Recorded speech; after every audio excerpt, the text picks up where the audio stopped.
से प्रॉब्लम होती है। देखिए मंडे तक सॉल्व होता है तो पुरानी वीडियो आप लोग को मिल पाएगा। जो ऐड है उनको तो दिखेगा, जो न्यू है उनको प्रॉब्लम हो रहा है ना, क्योंकि जो ये चला जा रहा, लिंक चला जा रहा किसी दूसरे, कोई दूसरा मेरा ये बना लिया है आईडी और वहां पर सारा चला जा रहा है, क्लासेस वगैरह सारा कुछ, और आप लोग का रिक्वेस्ट वगैरह भी सारा वहां ही चला जा रहा है, तो न्यू वाले को प्रॉब्लम हो रहा है। हमने लोग तो पढ़े हैं प्लस, अभी दिक्कत भी नहीं होगा, हम लोगों को दिखेगा भी। अभी मतलब 10 दिन के अंदर जितने जुड़ जाएंगे सबको इधर जोड़ देंगे, मंडे को देखिए प्रॉब्लम तो सॉल्व होना चाहिए, सभी को वीडियो दिखना चाहिए क्योंकि कंप्लेन किए हैं।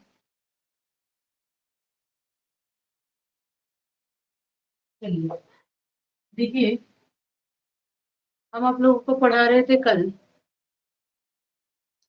फॉस्फोनाइट्राइल। अब ये फॉस्फोनाइट्राइल है क्या, ये सारा कुछ मैंने कल बताया था, और आज जो है हमें फिर से थोड़ा बताना पड़ेगा क्योंकि आज जो भी है सभी न्यू लोग हैं, ठीक है।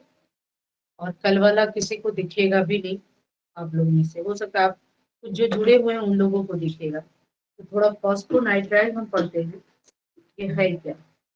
और दूसरी बात ओराजिन फॉस्फोनाइट्राइल, जब तक हम खड़े हो सके क्योंकि पैर में ही मेरा बहुत दर्द है, हम अभी जस्ट डॉक्टर के यहाँ से आ रहे हैं, तो जब तक हम खड़े हो पाएंगे तब तक हम क्लास ले पाएंगे, मतलब पता नहीं पैरालिसिस की तरह हो गया है। हाँ तो फिर से स्टार्ट कर रहे हैं बाबू प्रेरंजन, ठीक है, लेकिन कंटिन्यू रहिए तब ना। हम लोग पढ़ रहे हैं, टॉपिक है हमारे पास 15 से 20 दिन बाद आप लोगों का जो है डिजिटल बोर्ड पे जैसे क्लास चलता था वैसे ही चलेगा, क्योंकि अभी हम कलकत्ता में हैं, इसलिए क्लास आपका व्हाइट बोर्ड पे चल रहा है, जैसे डिजिटल बोर्ड पे चलता था वैसे ही चलेगा। चलिए हम लोग देख रहे हैं फॉस्फोनाइट्राइल। देखिए नोट्स कैसे बनाएंगे, क्योंकि क्वेश्चन जो है बीपीएससी का जो क्वेश्चन है उस क्वेश्चन में आया है what is the inorganic polymer, inorganic polymer किसे कहते हैं। सेकंड क्वेश्चन है what is phosphonitrile, write the preparation properties application and industrial use of phosphonitrile, ये आपको क्वेश्चन में है, ठीक है।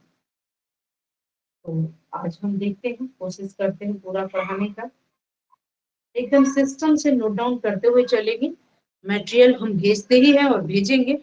कल तबीयत ठीक रही तो हम फाइनली इधर 3 दिन की सिलिकॉन, सिलिकेट्स, फॉस्फोनाइट्राइड और बोराजिन, ये 4 पॉइंट, चारों पॉइंट 10-10 मार्क्स का क्वेश्चन आता है, मतलब आता है वेरी इंपॉर्टेंट, एकदम डायरेक्ट, इसमें कोई भी किंतु परंतु कुछ नहीं है। एक बहुत ही सिस्टम से क्वेश्चन आता है जिसे आप डायरेक्ट ही लिख सकते हो। लेकिन स्टैंडर्ड देखिए, सबसे पहला पॉइंट है फॉस्फोनाइट्राइल, तो इसमें आप लिखोगे क्या क्या। सबसे पहले इंट्रोडक्टरी पार्ट दो, इंट्रोडक्शन, ठीक है। देन इसकी स्ट्रक्चर पार्ट दो, ठीक है। यानी किसी भी क्वेश्चन को लिखने के पहले आप लिख क्या रहे हो, उसमें पूरी क्वेश्चन में आप दोगे क्या, वो आप फर्स्ट लाइन में आपका हाईलाइट होनी चाहिए। पहला इंट्रोडक्टरी पार्ट होगा, दूसरा स्ट्रक्चर पार्ट होगा, और तीसरा जो होगा इस स्ट्रक्चर में इसकी हाइब्रिडाइजेशन, एंगल, बॉन्ड लेंथ, ये सारी कुछ आ जाएगा, ठीक है। नेक्स्ट आ जाएगा हमारे पास क्लासिफिकेशन, क्लासिफिकेशन। नेक्स्ट हो जाएगा मेरे पास प्रिपरेशन, नेक्स्ट हो जाएगा फिजिकल प्रॉपर्टी, नेक्स्ट हो जाएगा एप्लीकेशन। प्रिपरेशन में यदि क्वेश्चन हमारा सिंथेसिस दे दिया है तो ये आप दोगे, एंड देन एप्लीकेशन।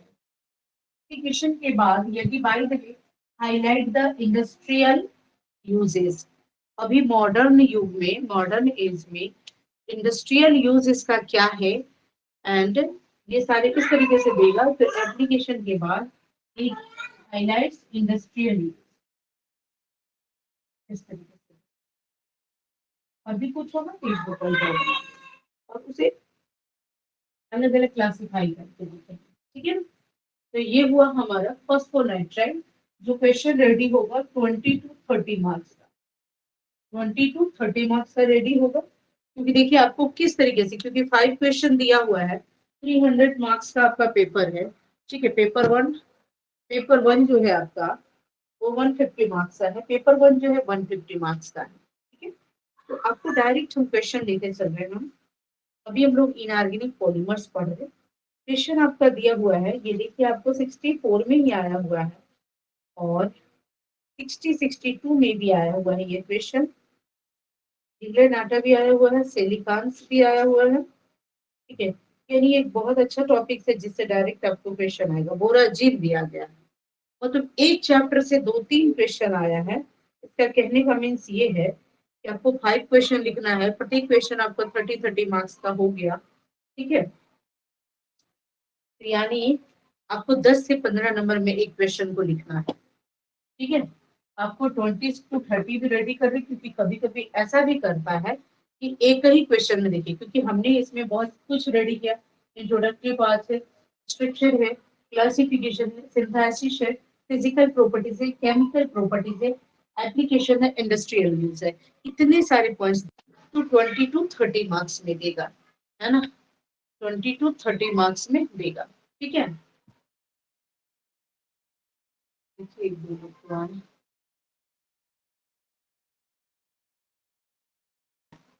लेकिन यदि इसमें ओनली रहा इंट्रोडक्टरी छोड़ दिया, आपको classification, synthesis and industrial use दिया, देन ऐसे कंडीशंस में जो है आपको ओनली 15 मार्क्स का क्वेश्चन आएगा। तो 15 मार्क्स का क्वेश्चन आना,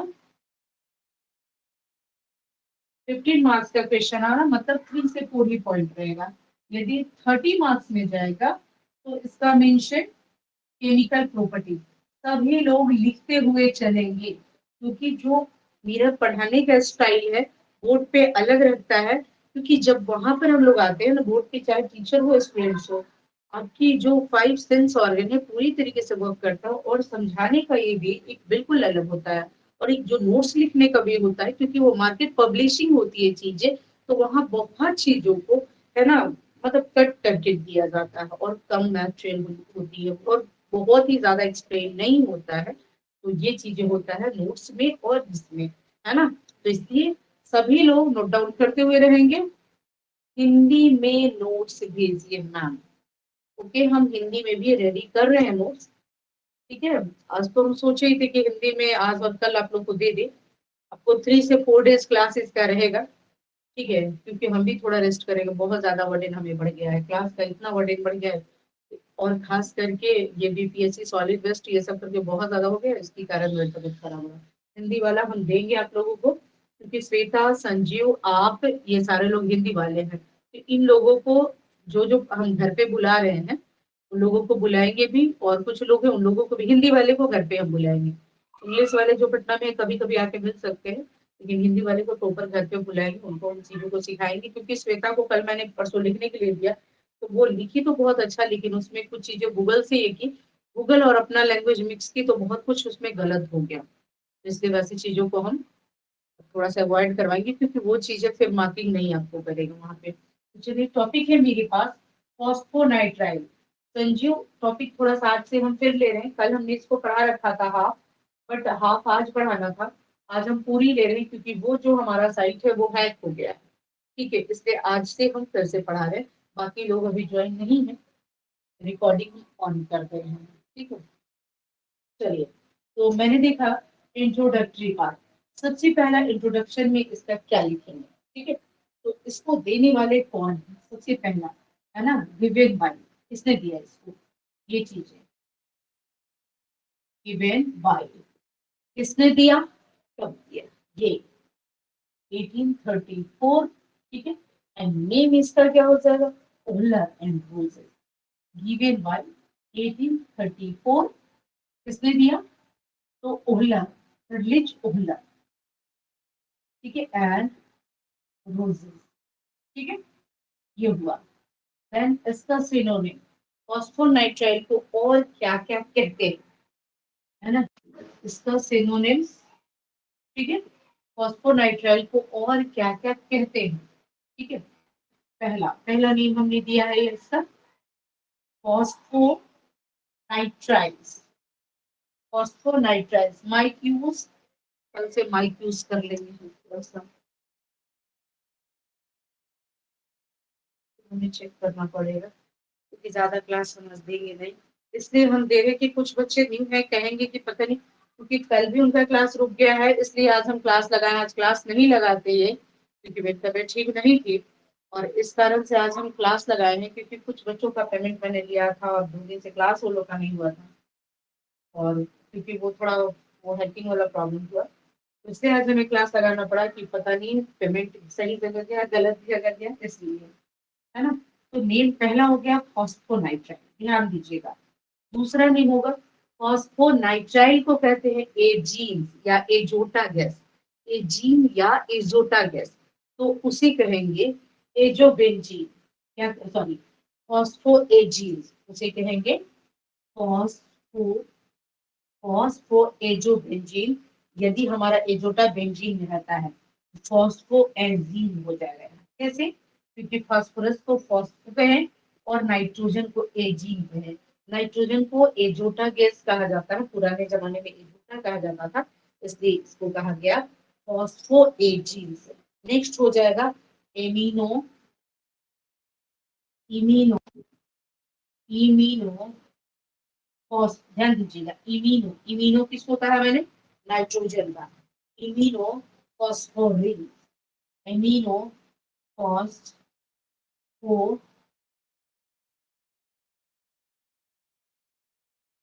फॉस्फोरिल, है ना, फॉस्फोएरिल्स, ठीक है।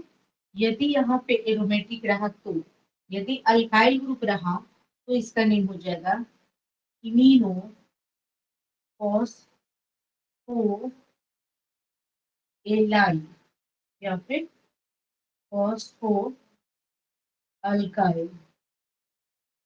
ये हुआ फास्फोरस, नाइट्रोजन और एरोमेटिक ग्रुप, ये हुआ फास्फोरस, नाइट्रोजन और ये एलिफेटिक ग्रुप, ठीक है। तो यानी फॉस्फोनाइट्राइल, फॉस्फोएजिन, ये इमिनोफॉस्फिन, ठीक है। फॉस्फो एक और हो सकता है, इमाइड भी कहा जाता है। इमिनोफॉस्फोनाइट्राइल, जैसे हम लोग एन को एजो भी कहें, एजोटा भी कहें और इमिनो भी कहें, इसको कहा जाता है इमाइड भी, यानी फॉस्फोनाइट्राइल। नहीं दिख रहा है? इमाइड। अच्छा ये इमाइड क्या है? तो देखिए फॉस्फोनाइट्राइल इमाइड, एकदम सिस्टम में लिखना है, ज्यादा पन्ना भरा हो मैचुअल हमें नहीं चाहिए, हमारा कंटेंट सिंपल होनी चाहिए, मतलब ज्यादा बनावटीपन नहीं होनी चाहिए, टू द पॉइंट होनी चाहिए, बट उसके स्टैंडर्ड, स्टैंडर्ड आपको कहा है कि बोलेंगे ग्रेजुएशन लेवल, लेकिन ग्रेजुएशन नहीं, उसको मास्टर लेवल, नेट गेट की कुछ जो क्वेश्चन आती है उस क्वेश्चन बैंक के कुछ मैचेस होगा, उसे इंक्लूड कर दीजिए, चीजें अपने आप, यानी एक क्वेश्चन में 5-6 पॉइंट स्टैंडर्ड दीजिए, ऐसे ही स्टैंडर्ड बन जाएगा आंसर, ठीक है। तो मैंने पहला पॉइंट गिवन सिनोनिम, यानी इसे और क्या क्या कर सकते हैं, तो पहला मैंने देखा फॉस्फोसर, फॉस्फोनाइट्राइल, फॉस्फोएजिन, इमिनो फॉस्फोएरिन, इमिनो फॉस्फोएरिन, ठीक है। इमिनो फॉस्फोअलाइल, इमिनो फॉस्फोअल्काइल, फिर है फॉस्फोनाइट्राइल इमाइड। इमाइड क्यों कहा है सो देखिएगा, अमाइड ग्रुप किसको कहते हैं यहाँ पे, जैसे फास्फोरस है, नाइट्रोजन है, अमाइड क्यों कहने का मतलब क्या है कि जैसे ये कार्बन से अटैच हो जाता है, कार्बन से अटैच होने का मतलब है कि अल्काइल ग्रुप से जब अटैच होगा तो वहां पर कार्बन से अटैच हो जाएगा। अमाइड ग्रुप आप देखते होंगे N C double bond O ऐसे होता है, NH2 NC डबल बॉन्ड ओ, यह अमाइड ग्रुप है, यह क्या हमारा अमाइड ग्रुप है, तो इसमें इमाइड कब कहलाएगा या इमिनो कब कहलाएगा, यहाँ ध्यान देंगे, इमाइड या इमिनो कब कहलाएगा, तो उसे कहने के लिए हमने यहाँ पे जब हमारा नाइट्रोजन कार्बन से ज्वाइन होगा, मतलब अल्काइल अराइल या फिर मिथॉक्सी इथॉक्सी से ज्वाइन होगा, तो फिर हम लोग क्या करेंगे फॉस्फोनाइट्राइल अमाइड कहेंगे, ठीक है। ये 4-5 मैंने नेम दिया, ठीक है। चलिए प्रोडक्ट से इसे हटाइए, देन हम लोग चर्चा करते हैं स्ट्रक्चर पे। ये स्ट्रक्चर क्या है, सो देखते हैं। हो गया। अच्छा, एक और, इसको इनऑर्गेनिक रबर भी कहा जाता है। 6 पॉइंट मैं यहाँ लिख रही हूँ इसका, इसे क्योंकि इलास्टिक इसमें नेचर होता है, इलास्टिक इलास्टोमर्स होने के कारण, इलास्टिक नेचर होने के कारण इसे इनऑर्गेनिक रबर भी कहा जाता है। नेक्स्ट, ये इनऑर्गेनिक पॉलीमर भी है, इनऑर्गेनिक पॉलीमर्स भी है। ठीक है, इनऑर्गेनिक पॉलीमर्स कैसे है ये, तो सबसे पहले ऑर्गेनिक पॉलीमर्स किसे कहते हैं, तो जिसमें कार्बन होता है, जिसमें कार्बन कार्बनिक कंपाउंड हो तो वो हमारा ऑर्गेनिक पॉलीमर्स होंगे।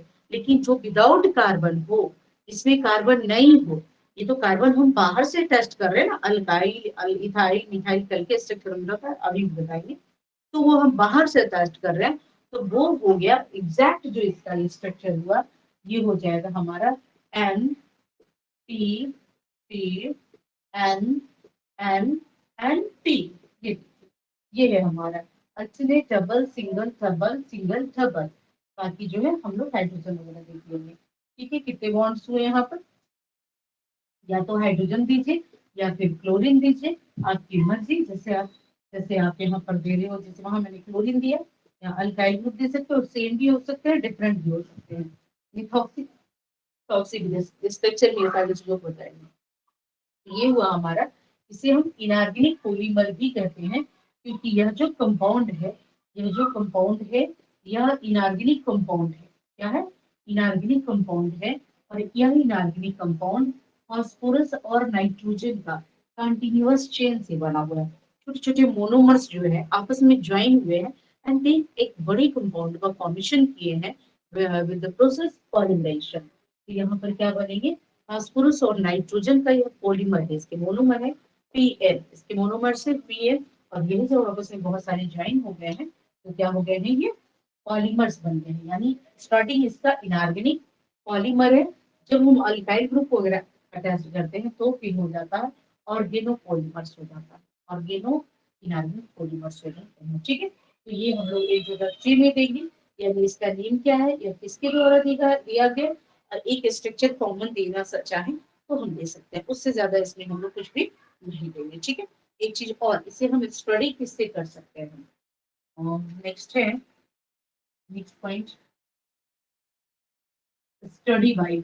इसमें हम लोग जब स्टडी कर रहे थे, ठीक है, या फिर हमारे कूलर और रोजेस जो स्टडी कर रहे थे, तो किसके द्वारा स्टडी किए, पहला by X-ray diffraction, by X-ray. देखिए, हिंदी वाले को भी ये बड़ा मजेदार लगेगा, क्योंकि यहाँ पे ग्रामेटिकल पोर्शन हम कुछ दे भी नहीं रहे हैं और ज्यादा पन्ना भराव नहीं दे रहे हैं। ठीक है, तो इसलिए थोड़ा मजेदार रहेगा ये, क्यों, क्योंकि यहाँ पर जैसे आपको ये नहीं लिखना है कि ये फॉस्फोनाइट्राइल एक्सरे डिफ्रैक्शन ऐसे करके लिखने में थोड़ा सा प्रॉपर जो हिंदी मीडियम वाले उनको प्रॉब्लम होता है। तो यहाँ पे आपको छोटी से बढ़ दीजिए स्टडीज बाय, जिसके द्वारा एक्सरे डिफ्रैक्शन मेथड के द्वारा, एक्सरे डिफ्रैक्शन या फिजिकल केमिस्ट्री में मैंने पढ़ाया है। दूसरा जो है हमारा इलेक्ट्रॉन, है ना,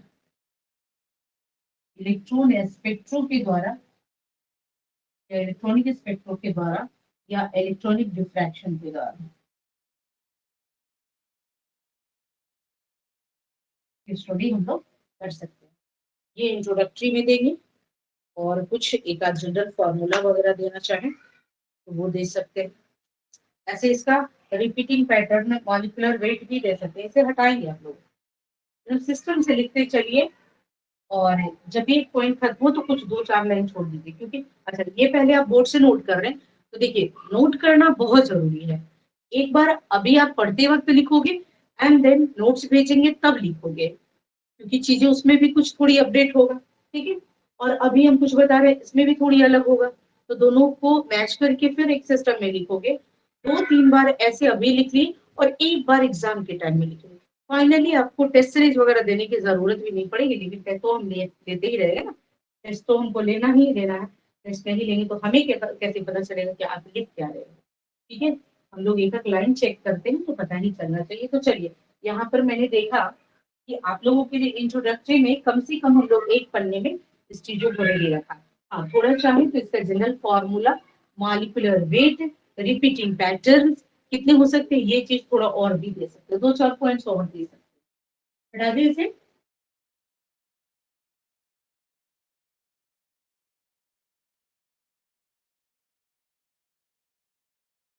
ये पीयूष और श्वेता का ना कोई मैसेज आया है।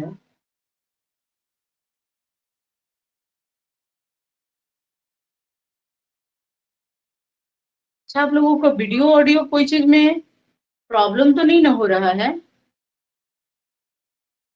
किसी चीजों में प्रॉब्लम नहीं ना है? ऑडियो वीडियो सही है ना? चैट बॉक्स में लिखिए, क्योंकि वाईफाई भी कनेक्ट हो और वो भी हमारा कनेक्ट है। रिकॉर्डिंग ऑन है, बिल्कुल बिल्कुल प्रियरंजन, रिकॉर्डिंग ऑन है। वेरी इंपॉर्टेंट टॉपिक है प्रियरंजन, कंटिन्यू रहिए, है ना? आप लोग देखिए, यदि हम ज्यादा पूरी सिलेबस भी ना पढ़े और यदि हम लोग 10 क्वेश्चन, 10 क्वेश्चन कहने का मतलब समझ रहे हैं? 10 क्वेश्चन कहने का मतलब है एक क्वेश्चन में आपको 4 क्वेश्चन रहता है अप्रॉक्स, उससे ज्यादा भी हो सकता है, कम भी हो सकता है। 4 क्वेश्चन एक में है तो 10 यानी 40 क्वेश्चन पेपर 1 में और 40 क्वेश्चन जो है पेपर 2 में।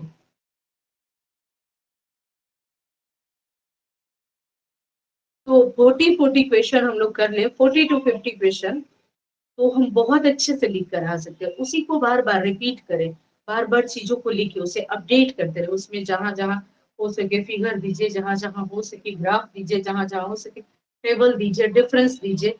तो इस तरीके से लिखने पे हमारा बिल्कुल ही मार्किंग होगा और बहुत ही स्टैंडर्ड मार्किंग होगा, है ना? बहुत ही हाईएस्ट मार्किंग हो जाएगा। नेक्स्ट हम लोग देखते हैं इसमें और क्या ले सकते हैं। इसकी मॉलिक्यूलर वेट, मॉलिक्यूलर वेट देख लीजिए आपके सामने। इसका मॉलिक्यूलर वेट क्या हो सकता है? एन है, पी है, पी है, एन है, एन है एंड पी है। ठीक है ना? Alternate, double single double. ठीक है।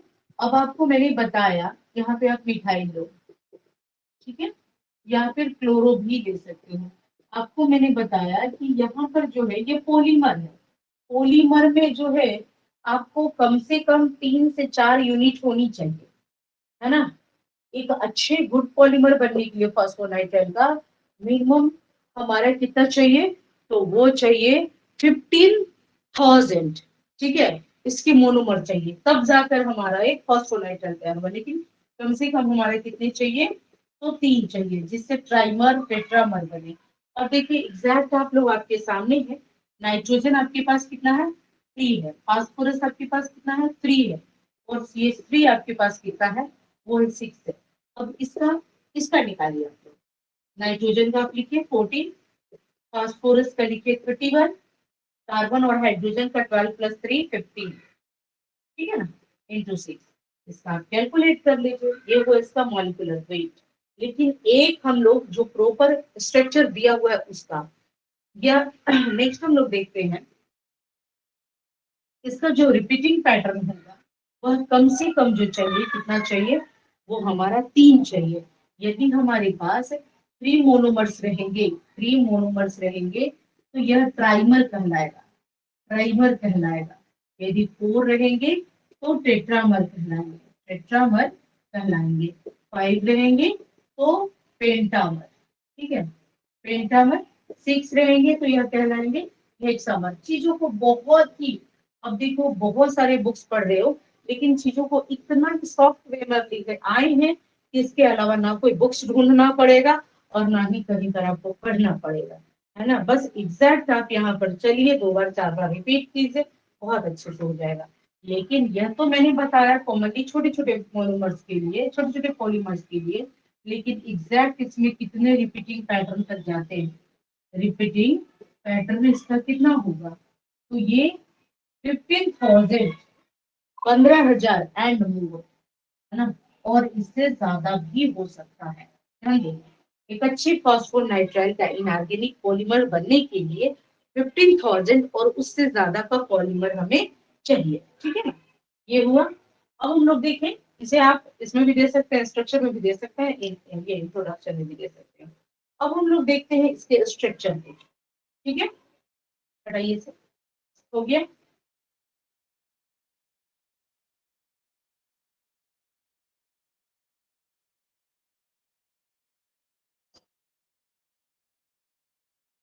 कल आप लोग का क्लास 11 बजे छोड़े और ये पेन हो गया हमारा पैर में, एक दिन भर खाया रहना पड़ता है, वजन बढ़ जा रहा है, हमारा रिएक्शन भी हुआ है, फिर भी रिलैक्स नहीं हो पाते और वजन बढ़ जाता है, क्लासेस कंटिन्यू कर दिया, इतना हुआ लगा कि पैरालिसिस ना होगा, इतना ज्यादा ओवर होने लगा।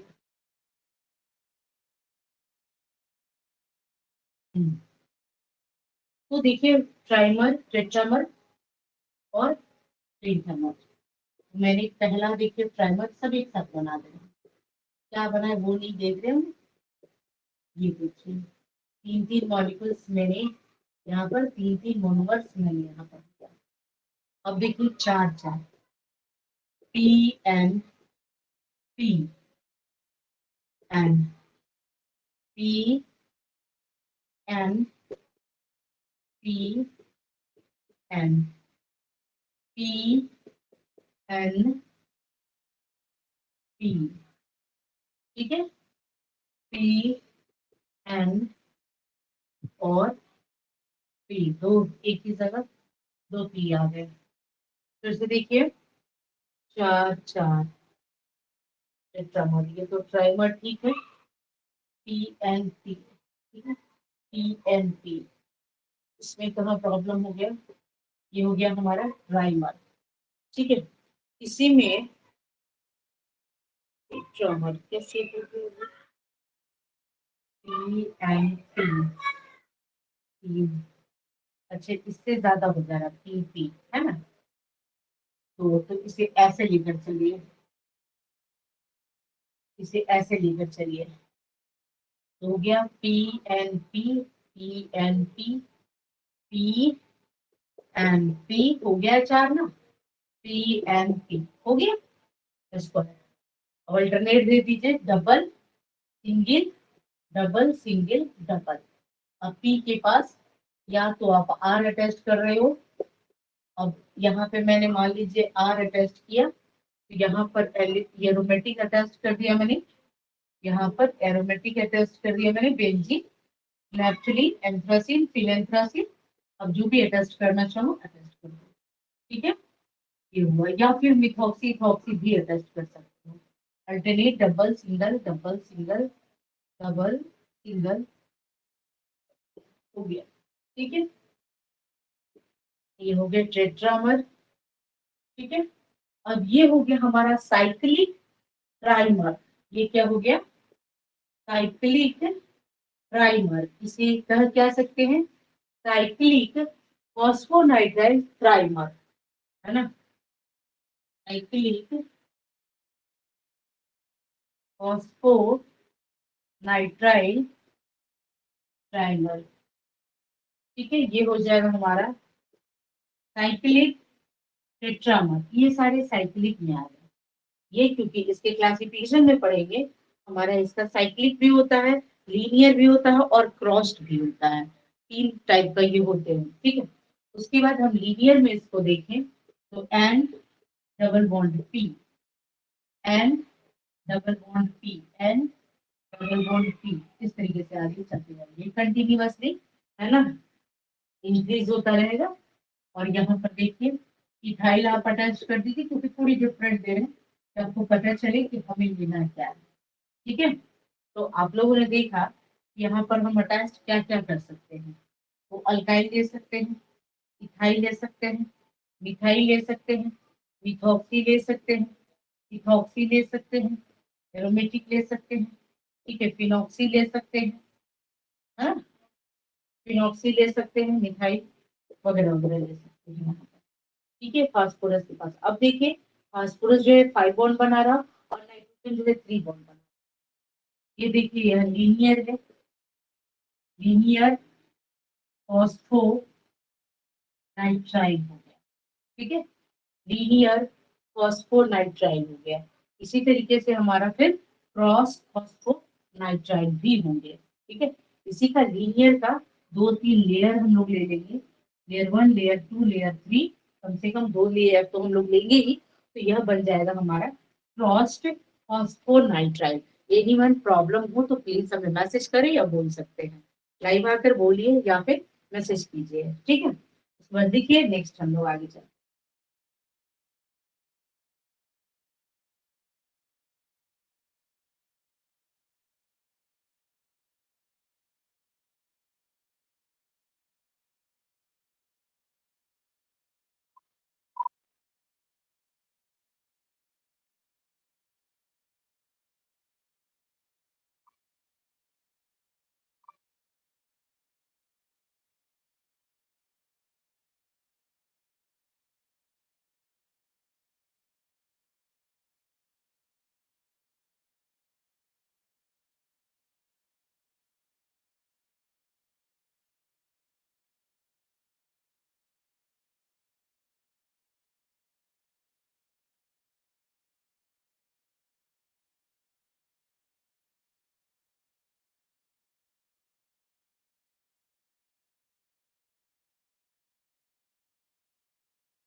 किन्हीं को प्रॉब्लम नहीं ना है?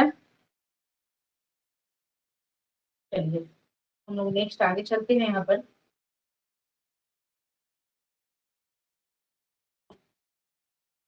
इसी में हमें रिपीटिंग पैटर्न देखना है।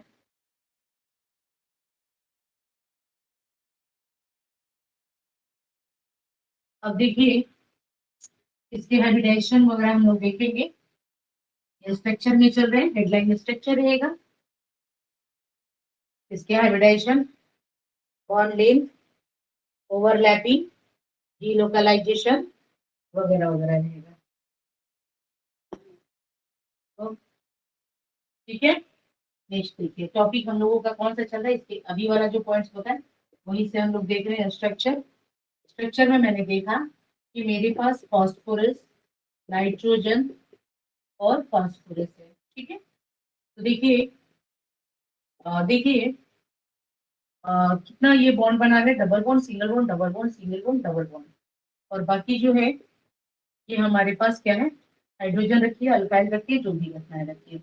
आप देख रहे हो कि नाइट्रोजन का क्या होता है, 1:2, 2:2 और 2p3। ठीक है, कितना होता है, 2 and 5, और इलेक्ट्रॉन 5 है। फास्फोरस में 1:2, 2:2, 2p6, 3:2, 3p3। अब देखिए इसके बाद कहा जाएगा 3s में, एंड 3p में इलेक्ट्रॉन जाएगा, यानी इसका आउटर इलेक्ट्रॉन डी नहीं है। ठीक है, और इसका आउटर इलेक्ट्रॉन कहाँ चला जाएगा, थ्री। ठीक है, या फोर, फोर थ्री में दी जाता है। ठीक है, तो यानी यहाँ मैंने देखा 285, 285 हमारा आउटर इलेक्ट्रॉन यहाँ भी 5 है। बट यहाँ देखिए इसका आउटर इलेक्ट्रॉन जो है वो यदि हमारा एक्साइटेड स्टेट में जाता है, यानी ground state to excited state.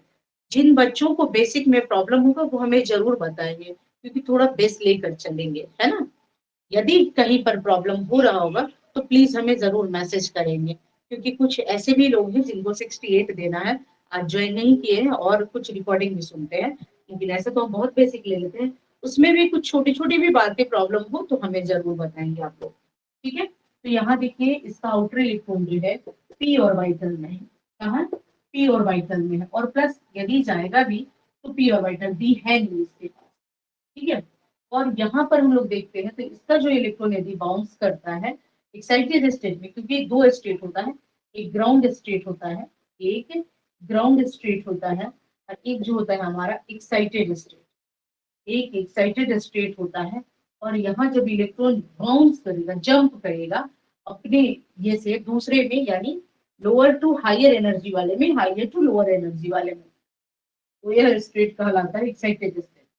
यहाँ लोअर एनर्जी वाले से हायर एनर्जी में जाते हैं, या ये हमारा सारा पढ़ना था, या फिर हायर एनर्जी से लोअर एनर्जी में जाते हैं। एटॉमिक स्ट्रक्चर में ये चीजें पढ़ना है। है ना।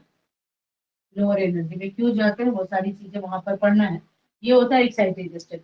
जब इलेक्ट्रॉन जो है lower to higher, higher to lower में जाता है, यानी एनर्जी जो है क्या हो जाता है, कम से ज्यादा की ओर और या ज्यादा से कम की ओर जाता है, तो यह स्टेट एक्साइटेड स्टेट होता है। अब ऐसा होता क्यों है, क्योंकि हमारा इक्विलेटरल यानी इक्विलेटरल फॉर्म में आना है और इक्विवेलेंट फॉर्म में आना है। जब इक्विवेलेंट यानी सभी की एनर्जी इक्वल हो जाएगा तो इजिली वो ओवरलैप कर जाएगा। अब जब ओवरलैप करेगा तो एक न्यू बॉन्ड का फॉर्मेशन होगा, है ना। ऐसा क्यों होता है, इलेक्ट्रॉन जंप क्यों करता है, फॉर ओवरलैपिंग या फॉर इंटरमिक्सिंग या फॉर इक्विवेलेंट, है ना। इक्विवेलेंट बराबर एनर्जी होने के लिए, या फिर लिख सकते हो फॉर, ये चीजें मेंशन नहीं करना, ये तो हम आपको समझाने के लिए बता रहे हैं। फॉर ओवरलैपिंग, जब बराबर एनर्जी हो जाएगा तो ओवरलैपिंग यानी तब तक हमारा ओवरलैपिंग होता रहेगा जब तक कि दोनों ओर एनर्जी इक्वल ना हो जाए। जैसे एनर्जी का इक्वलिटी दोनों ओर हो गया यानी फ्लो होना बंद हो गया, क्योंकि आप देखते हो जिधर पानी ज्यादा है उधर से क्या होता है, जिस ओर कम है उस ओर फ्लो करते रहता है। जैसे ही दोनों ओर है ना पानी की मात्राएं इक्वल हो जाती है तो फ्लो करना क्या हो जाता है, बंद हो जाता है। तो लाइक उसी तरीके से है। तो अभी हम आपको बता रहे हैं कि इसका जो आउटर इलेक्ट्रॉन है वो किस ऑर्बिटल में जाएगा यदि एक्साइटेड हुआ तो। ये देखिए यह जब करके यहाँ से यहाँ चला आएगा यानी डी ऑर्बिटल में हो जाएगा। तो अब यहाँ हम लोग देख रहे हैं दो बातें यहाँ पर आएगा, डी लोकलाइजेशन इसका लेते हैं जिसे हम लोगों ने पी लिया 1 2 3, ठीक है। और यहाँ एस का है 2 ठीक है। तो यह बाउंस होकर के आएगा एक्साइटेड स्टेट में, तो ये कहाँ से कहाँ चलाएगा, तो ये सभी अब यहाँ पर आ जाएगा, इसमें आ जाएगा। इसका होता है नेम होता है D X Y D Y Z, है ना, डी जेड एक्स डी चलिए फिर हम D Z X D Z square, और यहाँ हो जाएगा डी जेड स्क्वायर और D X square minus Y square होता है। ये डी का नेम होता है। तो यहाँ पर दो बातें होती है। जो हमारा फॉस्फोनाइट्राइल है वो दो तरीके से ओवरलैपिंग करता है, होमोमॉर्फिक और हेट्रोमॉर्फिक। होमोमॉर्फिक क्योंकि आपको स्पेशली मैंने 10 ईयर का क्वेश्चन देखा कहीं पे स्पेशली मेंशन नहीं है कि आप मॉलिक्यूलर ऑर्बिटल वगैरह के थ्रू दिखलाइए, एमओटी थ्योरी वगैरह की चीजों को दिखलाइए। तो हम अभी उतना लेकर इसमें नहीं चल रहे हैं, बस चीजों को वहां पर हाईलाइट कर रहे हैं लेकिन पूरे एक्सप्लेन नहीं कर रहे हैं, ठीक है। तो होमोमॉर्फिक और हेटेरोमॉर्फिक, हेटेरोमॉर्फिक हो जाएगा, ठीक है। तो होमोमॉर्फिक कौन है और हेटेरोमॉर्फिक कौन है, यहाँ दो बातें हमें लेना है ना। लोकलाइजेशन में लोकलाइजेशन ऑफ इलेक्ट्रॉन, क्योंकि इलेक्ट्रॉन जो है हमारा जंप करके यहाँ आएगा। अभी कैसे जानेंगे कि यहाँ आएगा, वो हम थोड़ा सा देख ले। देखिए हमारा फास्फोरस है, नाइट्रोजन है, मान लीजिए यहाँ पर ये इतने बॉन्ड हैं, 5 बॉन्ड रहते हैं ना फास्फोरस के पास, 5 बॉन्ड रहता है, तो एक पाई बना, एक सिग्मा बना, सिग्मा बना, सिग्मा बना, सिग्मा बना। टोटल सिग्मा कितना है, यदि हाइब्रिडेशन इसका देखते हैं तो टोटल सिग्मा कितना है। हमें सिग्मा हाइब्रिडेशन निकालने के लिए bond pair plus lone pair, हमें दो चाहिए, bond pair plus lone pair. Bond pair कितने हैं, 4, और लोन पेयर कितने हैं, 0 है, फास्फोरस के पास है। तो 4 का मतलब क्या होगा, 4 का मतलब हो जाएगा 1s प्लस 3p हो जाएगा, 1s प्लस 3p हो जाएगा। लेकिन फास्फोरस का जस्ट जो हमारा पड़ोसी ऑर्बिटल से वो डी है, तो एक इलेक्ट्रॉन डी में जंप हो जाएगा। तो अभी मैंने देखा कि यहाँ पर sp3 हाइब्रिडाइजेशन हुआ। जब हम एक्साइटेड स्टेट में इसको देख रहे हैं तो एक इलेक्ट्रॉन जंप कर जाएगा और हो जाएगा sp2d हो जाएगा, यानी एक s जो हो जाएगा, दो p हो जाएगा और एक d हो जाएगा। ये आपस में ओवरलैप कर जाएंगे, एक s दो पी ले लीजिए और एक डी ले लीजिए, आपस में ओवरलैप करेंगे और ओवरलैप करके हमारा बना देगा, से बन रहा है sp3 बन रहा है, sp3। लेकिन यहाँ पर तो डबल है तो एक जंप करके जाएगा यहाँ डी में, तो s और दो पी और एक डी आपस में ओवरलैप करता है तो बन जाएगा sp। ऐसे हम लोग विदाउट यहाँ पे डिस्ट्रॉयर देखेंगे तो sp3 बनेगा, बट हम एक्साइटेड स्टेट की बातें देखेंगे तो हमारा sp2d बनेगा। अब देखिए दोनों बातें मैंने बता दिया। अब उसमें भी डीलोकलाइजेशन का मतलब है होमोमॉर्फिक और हेट्रोमॉर्फिक, क्योंकि यहाँ पाई बॉन्ड बन रहा है तो होमोमॉर्फिक एक पाई बॉन्ड यहाँ आएगा। और ये देखिए ये चीजें जो है गेट और नेट में पूछता है, ठीक है। जो भी बच्चे आप लोग नेट गेट दे रहे होंगे तो पता ही होगा, ठीक है, गेट और नेट में पूछता है तो वहां पर इन चीजों को ज्यादा अच्छे से पढ़ना है। लेकिन फिर भी हम एक स्टैंडर्ड लाने के लिए चीजों में, है ना, क्योंकि वहां पर जो भी हमारे कॉपी चेकर है वो बहुत ही मंजे हुए कलाकार है, ठीक है। और मंजे हुए होने के कारण आपको भी मंजा हुआ ही वहां पर जाना है। ठीक है, तो होमोमॉर्फिक पाई बॉन्ड और हेट्रोमॉर्फिक पाई बॉन्ड। ठीक है, अब ये जो पाई बॉन्ड बनेगा वो किस तरीके से बनेगा, होमोमॉर्फिक और हेट्रोमॉर्फिक में किस तरीके से। याद रखना है, होमोमॉर्फिक में पीजेड और plus d Y z, p z और d Y z d x z. यदि पीजेड जो है डी एक्स जेड से ओवरलैपिंग करता है तो यह बन जाएगा होमोमॉर्फिक। डी जेड यानी पी और वाइटल का जेड एक्सिस वाले, है ना, वो डी एक्स जेड से ओवरलैपिंग करता है, तो ये हमारा हो जाएगा क्या, होमोमॉर्फिक। यदि पी जेड का जो है डी वाई जेड से ओवरलैप होता है, तब यहाँ जो पाई बॉन्ड बन रहा है, तब जो यहाँ पाई बॉन्ड बन रहा है वो हो जाएगा क्या, हमारा हेट्रोमॉर्फिक हो जाएगा पाई बॉन्ड। एक चीज और, यह जो होमोमॉर्फिक बनता है तो यहाँ पर होमो होमो मतलब सेम, सिमिलर, इक्वल होता है। ठीक है, यहाँ जब पाई बॉन्ड बनता है तो यहाँ पर एक नोड का भी फॉर्मेशन होता है। यहाँ पर एक लिख लेंगे, एक नोड का भी फॉर्मेशन होता है। नोड, एंट्री नोड वगैरह सब आप लोग पढ़े होंगे। यहाँ पर एक नोड का भी फॉर्मेशन हो जाता है, लेकिन यहाँ पर एक भी नोड का फॉर्मेशन नहीं होता है। यहाँ पर हेट्रोमॉर्फिक में देखेंगे तो 0 नोड होते हैं, और होमोमॉर्फिक में देखेंगे तो ये क्या हो जाएगा, हमारा नोड 1 हो जाएगा। इस तरीके से आपको देना है।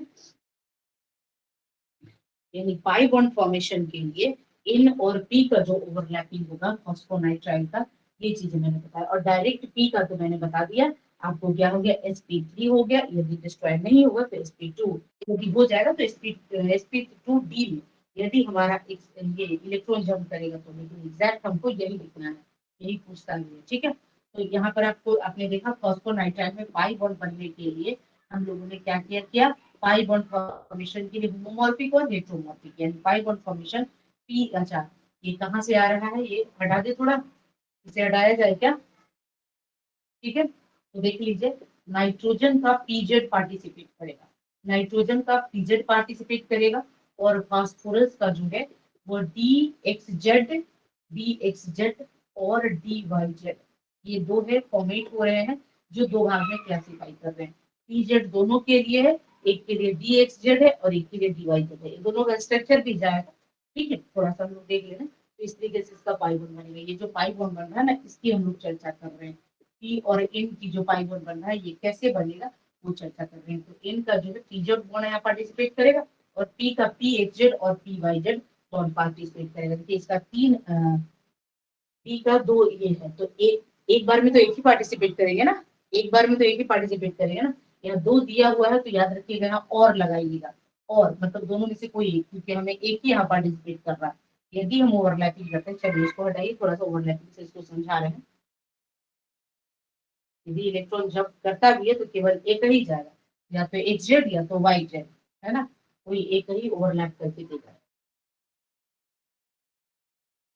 यदि डी डी से ओवरलैप करता है तो कौन सा बॉन्ड बनता है बताइए तो, सभी लोग चैट बॉक्स में। डी डी ओवरलैपिंग में कौन सा बनता है, एस एस ओवरलैपिंग में सिग्मा बॉन्ड बनता है, पीपी ओवरलैपिंग में जो है पाई बॉन्ड बनता है। ठीक है, वो तो एक अलग हो गया, वर्टिकल और हॉरिजॉन्टल चीजें अलग हो गया। लेकिन डी डी ओवरलैप करता है तो क्या बनता है, सिग्मा पाई डेल्टा बन जाता है। ठीक है, डेल्टा बॉन्ड का फॉर्मेशन होता है। पढ़े होंगे मास्टर में, बहुत अच्छे से इसको पढ़ना है। डेल्टा बॉन्ड का फॉर्मेशन होता है। यहाँ आप इसको फॉर्मेट करना है तो आप ऐसे कर दो, यहाँ पर एन हो गया, देन पी हो गया, एन हो गया, देन पी हो गया। चीजों को यदि बहुत बढ़िया से आप दिखलाते हो तो मार्किंग कहीं पे कटने की सवाल ही नहीं होती है। अब देखिए इसका आउटर तो पी है, मैंने बताया कि इसका आउटर पी है, और पी का स्ट्रक्चर कैसा होता है, डंबेल होता है। इसका स्ट्रक्चर, इसका आउटर क्या है, डी है। अब इसका स्ट्रक्चर कैसा हो गया, डबल डंबेल हो गया, है ना, डबल डंबल। ठीक है, देख लीजिए प्लस माइनस दो लोग हो गए। अब बाकी ये आप अल्काइल ग्रुप अटैच करना चाहें तो कर सकते हैं, अल्काइल ग्रुप अटैच कर दीजिए। अल्टरनेट डबल सिंगल बोल दे दीजिए, alternate single, double single double single double single हो गया। ठीक है, तो यहाँ पर यही चीजों को हमें दिखलाना है। जैसे हम डिजिटल बोर्ड पे रहते तो वहां पे अलग अलग कलर से बता देते। ये तीन एक्सिस है, ये तीन एक्सिस जाएगा आपको एक्स वाई जेड। ठीक है, एक्स वाई जेड तीन एक्सिस हमारा चला गया। मान लीजिए जेड लिया मैंने, ये जो हमारा वाई ले लिया, मैंने एक्स ले लिया, तो तीन है यहाँ पर। ठीक है, तो यहाँ जो है आपस में ओवरलैप करेंगे ये दोनों।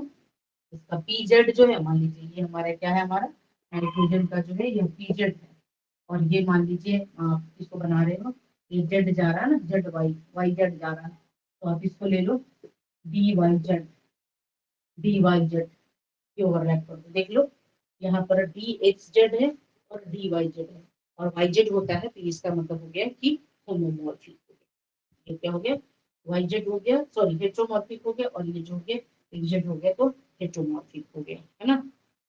तो इस तरीके से आप ले लीजिए, plus low, minus, plus minus, इस तरीके से ये आपस में ओवरलैप करेंगे, ओवरलैप करके पाई बॉन्ड का फॉर्मेशन करते हैं।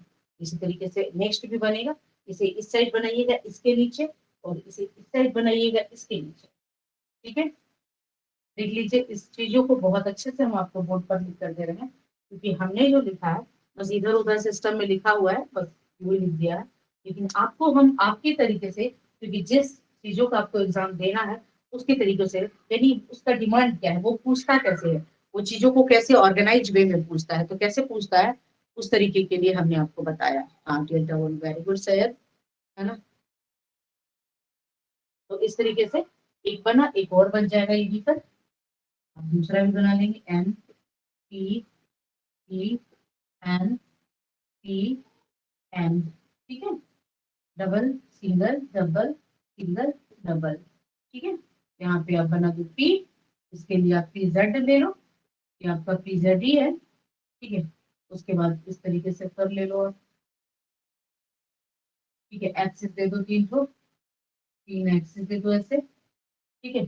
वहां मैंने वाई जेड लिया, और यहाँ पर इसे हटा दे रही हूँ आर को, और यहाँ पर अब ले लेना है मुझे, एक्स जेड ले लेना है, एक्स जेड,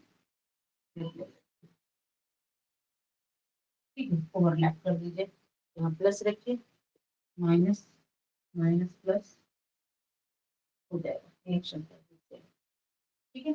ये इसका स्ट्रक्चर इसके नीचे बनाइए, इसका स्ट्रक्चर इसके नीचे, मतलब चीजें एकदम सामने सामने दिखना, मतलब जब कॉपी चेकिंग, आप लोग भी एज ए टीचर, आपको बहुत लोग तो सब टीचर ही हैं, मतलब अच्छे अच्छे पोस्ट पे, तो आपको पता ही होगा कि चीजें आपकी ढूंढती है, मतलब जैसे आप कॉपी चेकिंग पे बैठे हुए हैं, तो आपकी नजरें क्या ढूंढ रही है, आपने एक क्वेश्चन पढ़ा और फिर आपका आंसर, मतलब इधर उधर ना मिले, बिखरा हुआ ना मिले, चीजें एकदम बिल्कुल सिस्टम से मिले, ऑर्गेनाइज मिले, तो बड़ा मजेदार लगता है, बच्चा कितना सुंदर लिखा है, ठीक है। हम लोग भी कॉपी चेक करते हैं, तो बीएससी वगैरह का, तो हम लोग देखते हैं कि कितने सिस्टम में ऑर्गेनाइज है, यदि क्योंकि अब मैक्सिमम बच्चे तो नहीं ही मिलते हैं, हम खुद पटना में इतने दिनों से पढ़ा रहे हैं, और हर मैक्सिमम क्लासेस को पढ़ा रहे हैं, तो हमें तो क्या बोले, क्योंकि पटना में तो बहुत भीड़ भीड़ वाले, मतलब ये है इंस्टीट्यूट है, और उसमें से बच्चे जब आते हैं लास्ट में, फाइनली जब मेरे पास आते हैं, उनकी कॉपी देखिए तो लिखने का तरीका वगैरह, तो हमको तो ऐसे ही गुस्सा आता, बाकी कॉपी चेकिंग में तो क्या आता हो, लेकिन क्या है, वो कहीं से ना ढूंढ ढांड के दिया आंसर दिए, मैं तो भाई इसको मार्किंग करना है,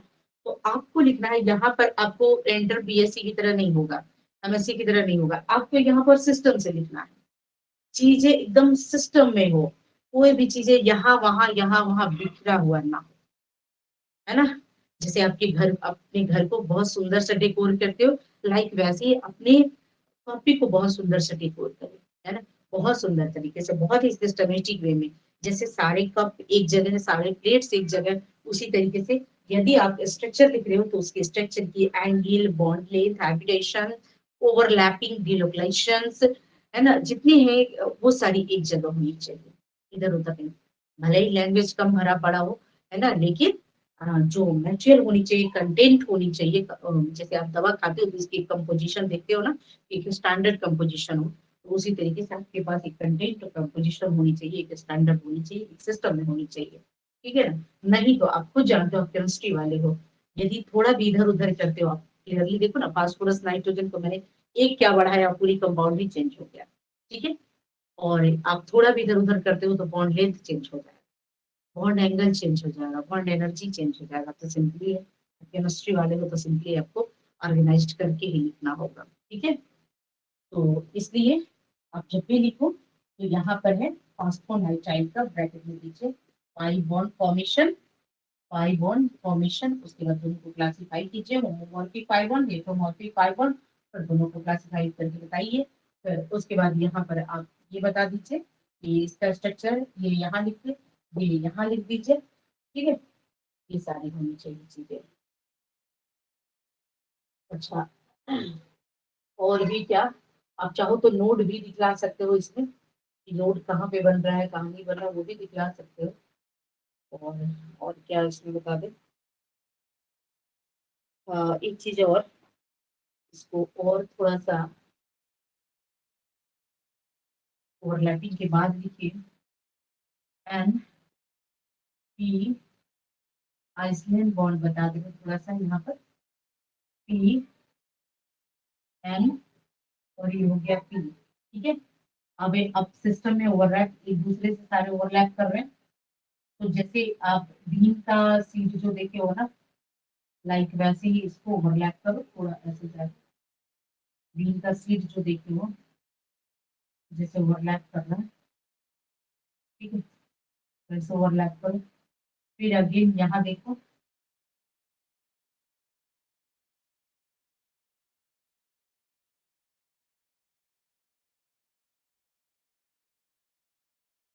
फिर ये से ओवरलैप कर दिया,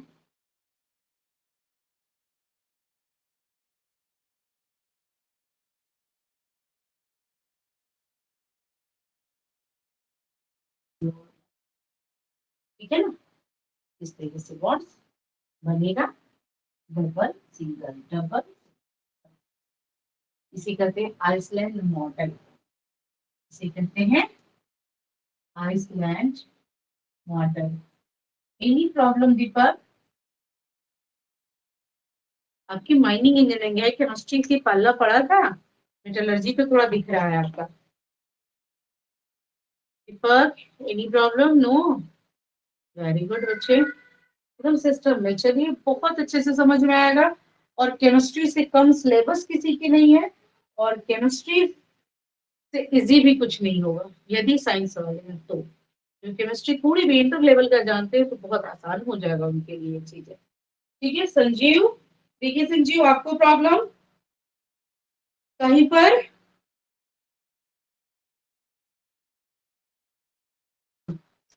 हो गया, चलिए नेक्स्ट हम लोग देखते हैं इसका। अब प्रिपरेशन देख लेते हैं, क्लासिफिकेशन और प्रिपरेशन, थोड़ी वो चीजें देख लेते हैं। क्लासिफिकेशन तो हमने देखा, लेकिन थोड़ा सा और अलग से क्लासिफाई करते हैं, एकदम चीजों को ना इतने एक मॉडल बना कर रखते हैं। हम खुद भी देखिए नोट्स में लिख दिए हैं, लेकिन उतने सिस्टम में हम खुद नहीं लिख पाते, इतने सिस्टम में हम पढ़ा पाते। पता नहीं मेरी टीचिंग की क्वालिटी थोड़ी सी, मतलब अच्छी तो हम नहीं कहेंगे खुद से, मतलब पढ़ाने का एक वे जो है थोड़ा सा खुद को हमको लगता है ज्यादा बेटर है, लेकिन जो हम नोट्स लिखते हैं वो थोड़ा सा हमको लगता है बस यहाँ वहाँ वहाँ चीजों को मेंशन कर देते हैं, लेकिन अरेंज नहीं कर पाते। इसीलिए हम आप लोगों को अरेंज करना सब कुछ जानते हैं, लेकिन वहां पे ना होता है वे ऐसे ऐसे कर दो, बाकी तो कोई बता ही देंगे, ऐसा रहता है। तो इसलिए थोड़ा सा जिस सिस्टम में बता रहे हैं उसी सिस्टम में लिखा कीजिएगा। ऐसे तो भेजेंगे ही नोट्स में, ऐसा थोड़ी है कि अलग भेजेंगे वो भेजेंगे इधर उधर, लेकिन एक तो बेस्ट वे है यहीं पर बताते हैं ज्यादातर।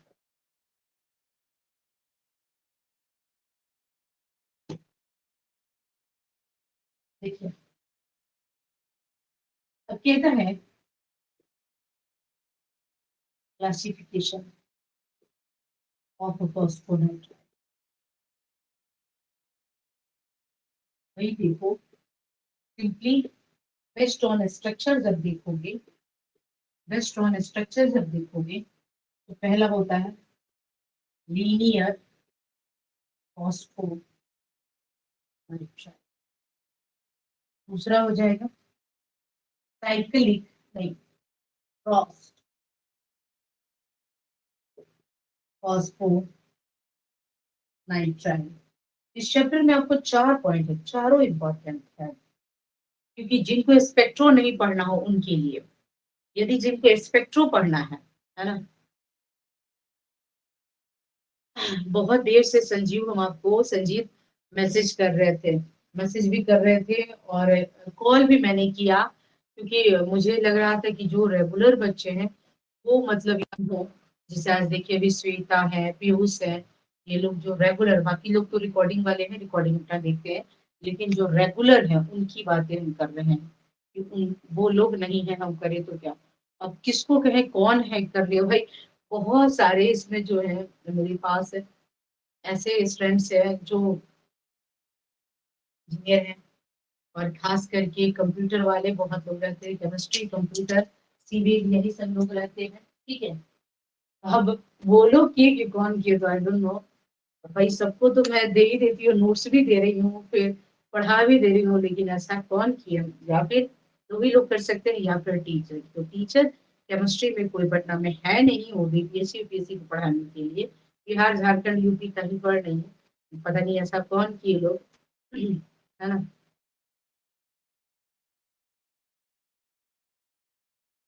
टफ लग रहा है, बहुत आसान है संजीव, बहुत आसान है। लेट आप ज्वाइन किए, थोड़ा ये भी बात है, लेकिन चीजों को बहुत इजी करके बता रहे हैं, ठीक है। चलिए अब हम लोग देखते हैं नेक्स्ट। नेक्स्ट लीनियर फॉस्फोनाइट्राइड, जहां पर नाइट्रोजन फास्फोरस के साथ इस तरीके से ज्वाइन होगा। Nitrogen phosphorus, nitrogen phosphorus continuously ये 15,000 एंड मोर तक जाता रहेगा, ठीक है ना। ये सारा आप लोग देख लीजिएगा, बाकी ये अल्काइल ग्रुप आप टेस्ट कर देंगे आप। बाकी यहाँ पर आप देखिए nitrogen phosphorus, nitrogen phosphorus, nitrogen phosphorus, इस तरीके से चलता रहेगा। अगेन यहाँ देखेंगे नाइट्रोजन, ठीक है, फास्फोरस, यहाँ पर ये नाइट्रोजन फास्फोरस, नाइट्रोजन फास्फोरस, इस तरीके से भी चलेंगे।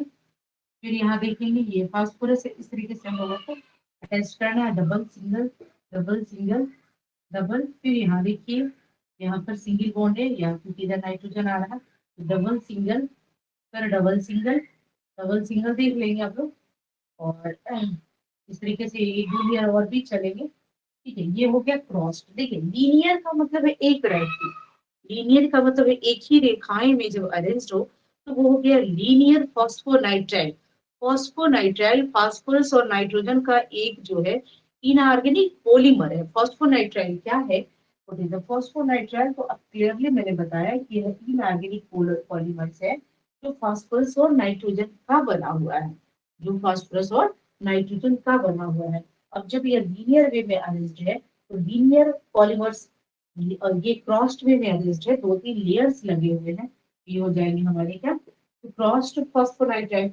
एंड जब साइक्लिक वे में अरेंज्ड रहेंगे इस तरीके से P N P, P N P, P N P, P N P, ठीक है ना। बाकी यहाँ पे अल्काइल वगैरह अटैच कर दीजिए। हमें फास्फोरस को कितना बॉन्ड चाहिए, double bond single, double single, double single, double single, कितने बॉन्ड चाहिए। अभी मैंने देखा है कि फास्फोरस का आउटर इलेक्ट्रॉन जो है 5 है, और नाइट्रोजन का भी आउटर इलेक्ट्रॉन जो है 5 है। तो आप देख रहे हो कि जब आउटर इलेक्ट्रॉन 5 है, ऑक्टेट के अकॉर्डिंग इसको माइनस करते हैं तो 8 माइनस 5 यानी 3 हो रहा। तो या तो हमारा मैक्सिमम बॉन्ड बनेगा 5, मैक्सिमम बॉन्ड 5 बन जाएगा, या तो मिनिमम बॉन्ड 8 में से घटाइए, 8 माइनस 5 3, यानी मिनिमम बॉन्ड कितना बन जाएगा, तो मिनिमम बॉन्ड 3 बनेगा, लेकिन मैक्सिमम बॉन्ड कितना बनेगा, तो 5। तो फास्फोरस जो है 5 बॉन्डों को बना रहा है, और नाइट्रोजन जो है 3 बॉन्डों को बना रहा है। अब 3 बॉन्ड के बनाने के कारण बाई नेचर यदि देखा जाए तो इसके पास क्या है, एक लोन पेयर है, और एक लोन पेयर होने के कारण जो है इसके पास वन लोन पेयर है, और इसके कारण जो है यह लेविस बेस है ना, लुइस बेसिक नेचर का है, ठीक है। ये क्या कौन सा है, तो लुइस बेसिक नेचर का है। तो ऐसे आपने कल देखा कि ये पोलर नेचर तो है ही है, साथ ही जो है यह लुइस बेसिक नेचर का है, ठीक है, सॉरी नॉन पोलर नेचर का, क्योंकि बहुत इलेक्ट्रोनेगेटिविटी डिफरेंस दोनों का जो है बहुत कम नेचर की बातें करते हैं। तो फास्फोरस और नाइट्रोजन की डिफरेंस जो है 3.04 होता है, मतलब एग्जैक्ट देखा जाए तो 3 होता है। फास्फोरस का 2 पॉइंट समथिंग होता है, ठीक है। कार्बन का 2.5 होता है, कहीं कहीं 2.7 भी, लेकिन 2.5 भी होता है।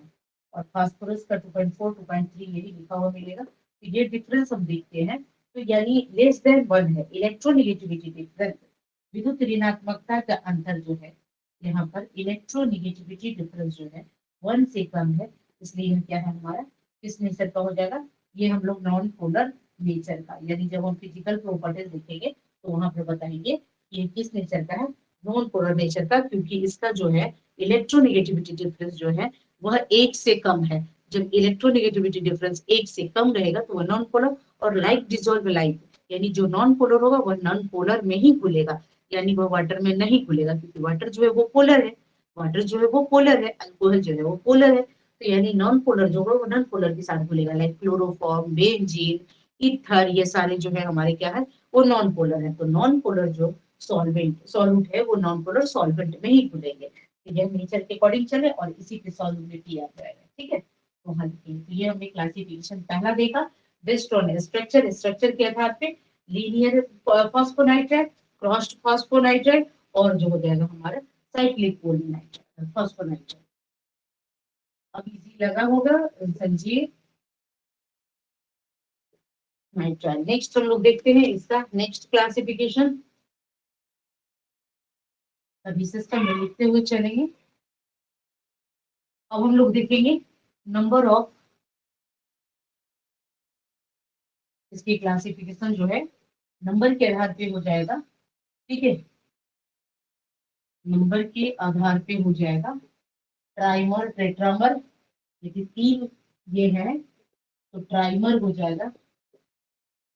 ठीक है, 4 है तो टेट्रामर हो जाएगा, 5 है तो पेंटामर हो जाएगा, 6 है तो हेक्सामर हो जाएगा, 7 है तो हेप्टामर हो जाएगा।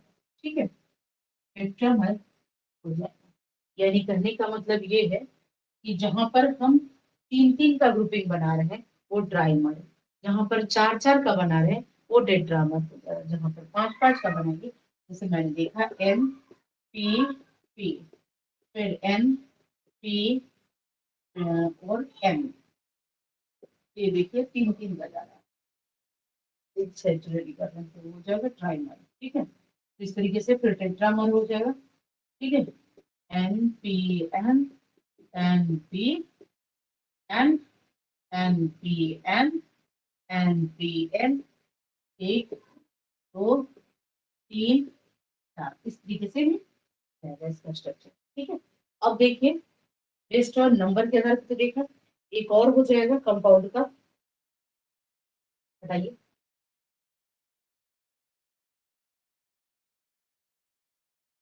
इसी में थोड़ा सा और अलग लिखा जाए तो देखिए PnCl2, Pn जैसे Cl2 लिखे या R2 लिखे, Ar2 लिखे, यानी इथॉक्सी मिथॉक्सी क्लोरो कुछ भी देना है तो आप यहाँ लिख सकते हो। ठीक है, तो ये हो जाएगा PnCl2 का होल प्राइस मिनिमम 3 होना चाहिए, PnCl2 का होल 4, PnCl2 का होल 5, PnCl2 का होल 6, इस तरीके से चलता है। ठीक है ना, यानी Pn का 3 4 5 6, यानी 3 4 5 6 हो गया है ना। ट्राइफॉस्फोनाइट्राइल क्लोराइड भी इसको कहेंगे। अच्छा, इसको लिखेंगे कैसे, P3N3 Cl कितना हो गया इंटू 6, यहाँ कितना हो गया P4N4 Cl कितने हो गए 8। ठीक है, इस तरीके से इसको लिखेंगे, कितने कितने हैं हमारे, फास्फोरस 3 है तो ट्राई हो गया, और क्या है फास्फोरस है तो फॉस्फो, और क्या हो गया नाइट्राइल हो गया, और क्या है क्लोराइड है, एक साथ क्लोराइड या क्लोराइड भी लिख सकते हैं। फिर से देखिए ट्राई फॉस्फोनाइट्राइल क्लोराइड हो गया, यहाँ पर देखिए ये हो जाएगा टेट्रा फॉस्फो, 4 है, 4 को टेट्रा कहते हैं तो टेट्रा फॉस्फो नाइट्राइल क्लोराइड होगा। ठीक है, 5 है, 6 है, इस तरीके से कंटिन्यू पढ़ा तो देते हैं, खड़े हिम्मत लेके खड़े हैं, पता है ब्रेक तो बैठते हैं तब पेन डेवलप हो जा रहा है, ये बहुत खराब होने का असर हो जा रहा है। ठीक है, इस तरीके से आप लोग लिख लीजिएगा, कॉपी में इस तरीके से पूरी मेंशन नहीं होगा, लेकिन आपको ऐसे भी लिखना है, ऐसे भी लिखना है, ऐसे भी लिखना है, चीजों को यहाँ एरो वाइज अलग अलग कर दीजिएगा। तो मैंने 3 4 चीजें यहाँ पर लिख दिया है। ठीक है, बच्चे बदमाशी नहीं। ठीक है क्या, चलिए नेक्स्ट देखते हैं इसका एंगल, एंगल क्या हो जाएगा।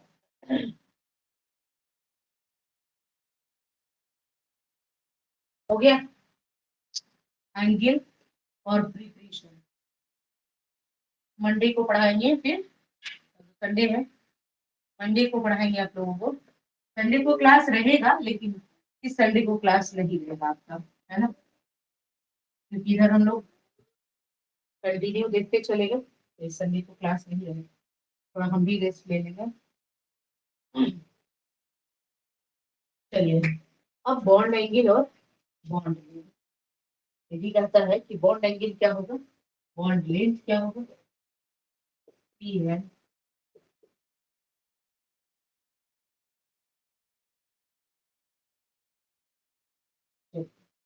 ये हुआ हमारे पास, ठीक है। Double single double single, phosphorus को दे दीजिए अल्काइल, या आप मिथाइल देना चाहें मिथाइल दे दीजिए, ये होगा, ठीक है। कहता है कि CL के बीच कितना बॉन्ड एंगल बने, या फिर RR के बीच कितना बॉन्ड एंगल बने, ऐसा भी दे, या फिर इन के बीच में कितना बॉन्ड एंगल, ऐसा यहाँ पर इंडिकेट करते हुए चलिए। लोन पेयर जो है एंगल को 2.5 डिग्री, वन लोन पेयर जो है एंगल को कितना 2.5 डिग्री हटाता है। जिस पर थोड़ी ना आप लोगों ने पढ़ा होगा कि एक लोन पेयर जो है एंगल को कितना घटाता है, 2.5 डिग्री घटाता है, ठीक है। चलिए, हो गया। अब देखिए यहाँ पर एंगल इन और इन किसी डबल के बीच 120, ठीक है, डिग्री हो जाएगा। और RR का 100 से देखिए, यदि ये CL का रहता है, इलेक्ट्रोनेगेटिविटी दोनों का ज्यादा है, 100 हो जाएगा। यदि RR है, थोड़ी एंगल परफेक्ट हो जाएगा, मतलब यहाँ पे चीजें चेंज होगा तो एंगल परफेक्ट होता जाएगा, फिर ये नहीं कहिएगा कि मैम एंगल ये क्या हो रहा है, ठीक है। इलेक्ट्रोनेगेटिविटी भी बॉन्ड एंगल परफेक्ट करता है, आप जानते होंगे, वेस्पर थ्योरी में पढ़े होंगे, ठीक है। तो दो चीजें ध्यान रखेंगे, एंगल परफेक्ट आएगा, जैसे CL है तो एग्जैक्ट जो है 100 होगा, यदि RR रहेगा तो थोड़ा सा ये डिक्रीज कर जाएगा, अप्रॉक्स 98 95 वगैरह के बीच में, ये हो जाएगा। हाँ, बदमाशी नहीं, चलिए चाहिए। हाँ, अब देखते हैं हम लोग, ये देखिए PN बॉन्ड, इसका बॉन्ड लेंथ कितना हो जाएगा, और PN बॉन्ड, इसका बॉन्ड लेंथ कितना हो जाएगा, ठीक है। तो 1.60 एंगस्ट्रम करके होगा, और इसका जो हो जाएगा 2 पॉइंट समथिंग 2.22 ऐसे रहता है, या 2.0 करके हो जाएगा। आपको पता होगा ना कि जब हमारा ट्रिपल बॉन्ड है, डबल बॉन्ड है और सिंगल बॉन्ड है, इसकी बॉन्ड लेंथ ज्यादा होती है, तो सॉरी, सिंगल बॉन्ड की जितने नंबर ऑफ बॉन्ड, यानी बॉन्ड ऑर्डर बढ़ता है, नंबर ऑफ बॉन्ड का मतलब बॉन्ड ऑर्डर बढ़ता है, तो बॉन्ड एंगल क्या होगा, डिक्रीज करेगा। सो single bond is the longest, ये लॉन्ग और वेरी वेरी शॉर्ट, ठीक है, ये हो जाएगा,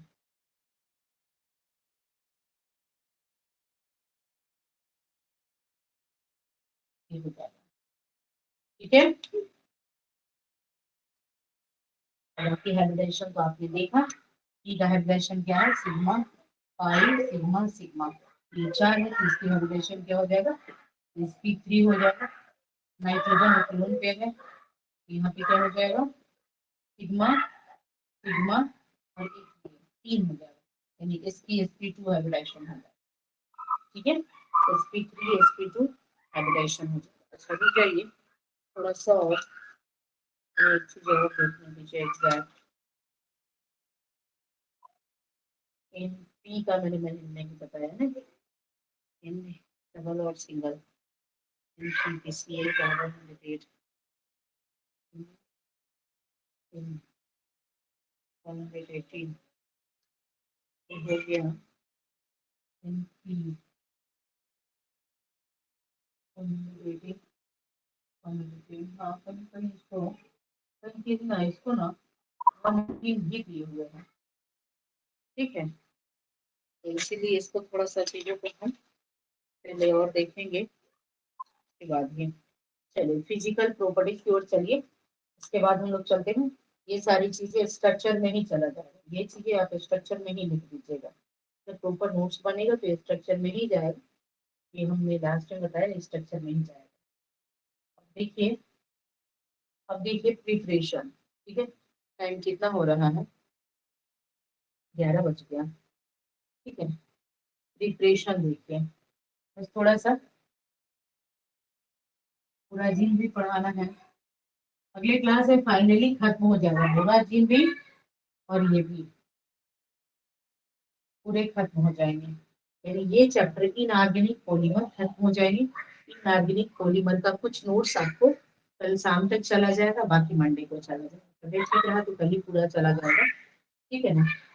तो आप एकदम प्रॉपर वे में बनाएंगे, हिंदी वाले हिंदी में बनाएंगे, इंग्लिश वाले इंग्लिश में बनाएंगे, कुछ चीजें हम हिंदी में मिक्सअप करके देंगे, जो इंग्लिश वाले हैं थोड़ा सा, इसीलिए हम हैंड राइटिंग इसलिए दे रहे हैं, हिंदी वाले को प्रॉब्लम नहीं हो, ठीक है। तो जो इंग्लिश वाले हैं उनका इंग्लिश कर लेंगे, है ना, क्योंकि चीजें इतने तोड़ के बता रहे हैं कि इंग्लिश वाले को प्रॉब्लम नहीं होगा, थोड़ी हिंदी वाले को प्रॉब्लम हो सकता है, तो इसलिए उनको थोड़ा हम हिंदी दे देंगे, ठीक है। चलिए किन्हीं को और कोई डाउट है तो बोल दीजिए, मुझे लगता है कि अभी प्रिपरेशन प्रॉपर्टीज कल हम पढ़ा देंगे। अच्छा, इसकी फिजिकल प्रॉपर्टीज मैंने पढ़ा दिया है, इसकी मेल्टिंग पॉइंट, बॉइलिंग पॉइंट, है ना, मैंने पढ़ा दिया है कल मेल्टिंग पॉइंट। अच्छा, इसके इसमें सॉल्युबल होगा तो पानी में नहीं होगा, हमने बताया कि यह नॉन पोलर है तो नॉन पोलर में घुलेगा, पोलर है तो पोलर में घुलेगा, ये नॉन पोलर है तो नॉन पोलर में ही घुलेगा, यानी इथर, बेंजीन, क्लोरोफॉर्म में। ये नहीं किसमें घुलेगा तो वाटर, अल्कोहल, ये सब ये नहीं घुलेगा। इसकी मेल्टिंग पॉइंट कितने होंगे, तो यदि हमारा सिंगल नाइट्रोजन फास्फोरस क्लोरीन हुआ तो 114 डिग्री हो जाएगा, यदि उससे ज्यादा होता है तो 2023 हो जाता है। इसकी बॉइलिंग पॉइंट जो है, यदि हमारा NaCl2 3 होता है, जैसे अभी मैंने बताया कि 350, हमारा जो सबसे छोटी वाली यूनिट है वो 3 है, ट्राइमर से लेकर चलते हैं, तब इसका जो हो जाएगा 256 हो जाएगा। जब हम लोग इसको 4, 5, 6 लेकर चले जाएंगे तो 300 क्रॉस कर जाएगा इसकी बॉइलिंग पॉइंट, ठीक है। ये इलास्टिक नेचर इसमें होता है, इलास्टिक नेचर के कारण इसे इनऑर्गेनिक रबर भी कहा जाता है। बाकी ये फ्लूइड, क्योंकि ये थोड़ा सा लिक्विड वाला गुना आ जाता है तो थोड़ा फ्लो करता है, ये फ्लूइड वाला नेचर होता है, और इसी कारण से ये इलास्टिक नेचर रखता है, तो फिर अपने पास आ जाएगा, फिर ये फैलाओ तो किसी को फील हो जाएगा। अच्छा, ये किसके जैसा, रिजेंबल लाइक वोल्केनाइज्ड रबर। वोल्केनाइज्ड रबर किसको कहते हैं, जब रबर में हम 5% का सल्फर मिलाते हैं तो उसमें टफनेस भी आ जाता है, इलास्टिक नेचर भी आ जाता है, तभी उससे जो है ट्रक वगैरह का टायर बनता है। तो ये रिजेंबल लाइक वोल्केनाइज्ड रबर, यानी जो हमारा वोल्केनाइज्ड वोल्केनिकरण रबर जो होता है उसकी जैसा इसका नेचर हो जाता है, इलास्टिक वाला बनता है, ठीक है। इनसॉल्युबल सॉल्युबल सारा बता दिया मैंने। कल हम लोग केमिकल प्रॉपर्टीज इसका पढ़ेंगे और फिर बोराजिन में स्टार्ट करेंगे, परसों हम लोग पढ़ेंगे। कल हम पहले आप लोगों को नोट्स दे दें, क्या क्या हो जाएगा, तो सिलिकेट्स हो जाएगा, सिलिकॉन, सिलिकेट्स और फॉस्फोनाइट्राइड और बोराजिन, ये 4 चीज। तो बोराजिन हो सके अभी नहीं जाए, मंडे को जाए, ठीक है। और इसको एकदम बहुत अच्छे से रेडी कर लीजिए, बहुत अच्छे से।